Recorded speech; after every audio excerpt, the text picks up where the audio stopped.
Alright, today we're talking about reflections. There should be hopefully some review. We're going to try to keep it basic. An isometry is a transformation that does not change the shape or size of a figure. Reflections, translations, and rotations are all types of these. We also call them congruence transformations or rigid motions. And recall that a reflection is a transformation that moves a figure by flipping it across a line. We call that the preimage. Reflected figure is called the image. So let's go ahead and get this going. This would be kind of the basic, I guess, the definition of it. And here's a picture. A would be my pre-image. A prime is what we call this one. That would be our image. So pre-image, image. Right? And there's also this line of reflection. And notice that it's equidistant from both points. Alright, so kind of here's a basic example that we'll start with. Draw the reflection of the triangle across the line of reflection. So this right here, this line right here is the line of reflection. But I'm taking each of these points on this triangle and I want the distance perpendicular to that line of reflection. So it would look something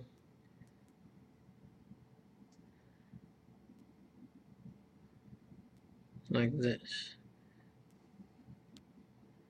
Right. It just looks like a mirror image of that shape. Alright, so this would be our pre-image. This is our image. And this would be our line of reflection. Okay. And just kind of go ahead and review. I call this A, B, and C. So the reflection points, this would be A prime, B prime, and C prime. Alright, we're skipping example number 2. Don't worry about that one on your notes. We want to look at reflections across the x-axis, the y-axis, and this line y equals x. Now here's the general patterns for these. We've done a little bit about this, so I'm going to just jump ahead and go ahead and start drawing these. We want to reflect the figure with the given vertices across the given line. So x is at 2, -1. Y is at -4, -3. And z is at 3, 2.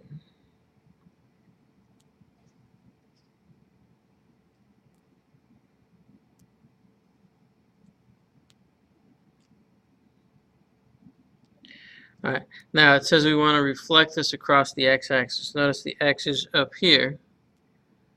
So if I reflect it, I'm going to flip it over. And if we're reflecting across the x-axis, notice what happens. The x and y, the x stays the same. The y changes values. So my x prime is going to be 2. And then this is already a -1, so I want the opposite of that, which is a +1. And then y is going to be -4. Same thing with this -3. I want the opposite of that, so that's going to be +3. And then z is going to be 3, -2. Right? Or z prime. All right, let's go ahead and graph this. All right, just so you can see what it looks like. So let's go do 2, 1. That's x prime. -4, 3.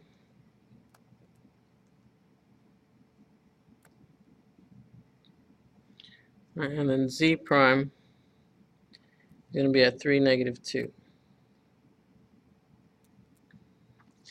All right, and then if we connect these,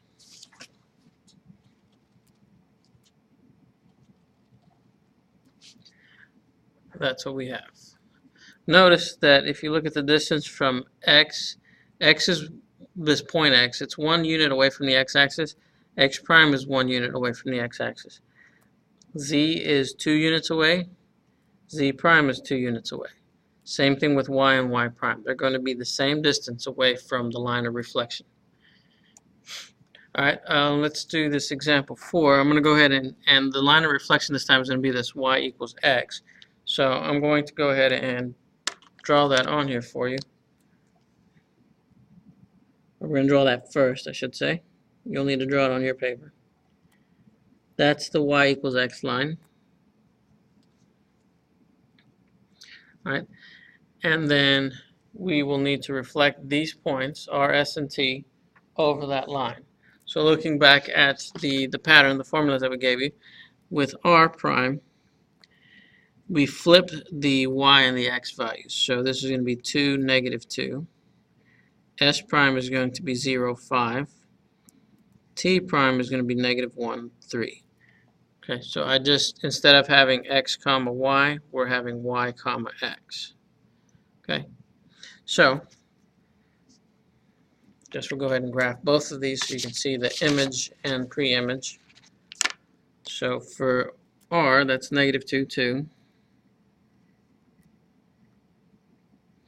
S is at 5, 0. And then t is at 3, negative 1. So we'll go ahead and connect these together.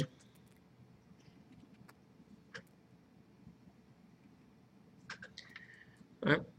Then let's do the r primes, or the 2, negative 2. Oops.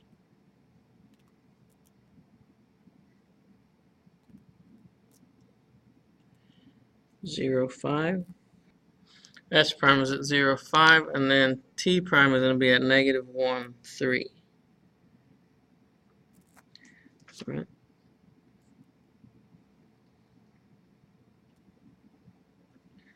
All right, this one's a little bit different to verify because our line of reflection is not horizontal or vertical, but we could still do the same thing. We can do Pythagorean theorem if we wanted to find these distances.